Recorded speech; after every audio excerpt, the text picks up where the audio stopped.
तीन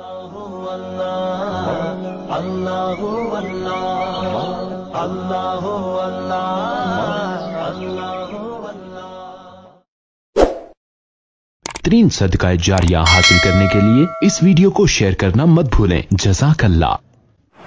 چې په دې عید الفطر کې ډېر خلک داسې وي چې هغوی ډزې کوي، بمان ډزې.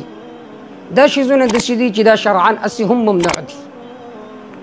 دویم دا چې ممکنه ده تا بم وډزول، ممکنه ده تا پټاخه وړاو کړه.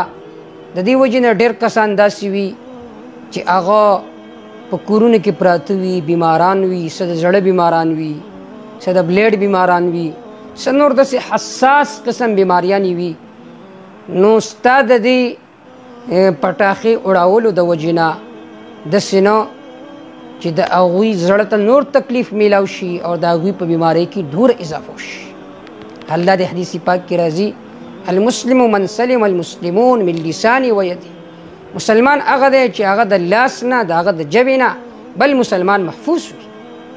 لہذا د دې په بنا باندې د دې شیزونو نه احتراز پکار دی، ځان بچ کول پکار دی. عزیزانو ګورئ، د مسلمان د تهوار او د کافر د تهوار په منځ کې فرق دی.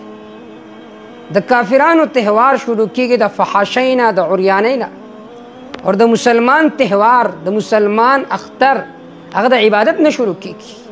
اختتام هم په عبادت سره، روژه عبادت دی، او افتتاح د اختر، ابتدا د اختر هغه هم د عبادت نه، د اختر د منځه نه.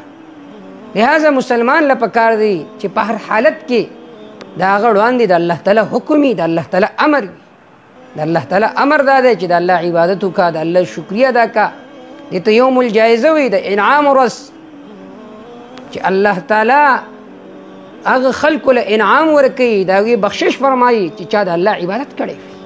لہذا د دې شیزونو نه احتراز پکار دی، بمانو ډزونو نه، تماچو کھلاونو نه، دارنګې پټاخو اړولو نه. الله تعالی دې امت ته د سمج توفیق را نصیب کړي.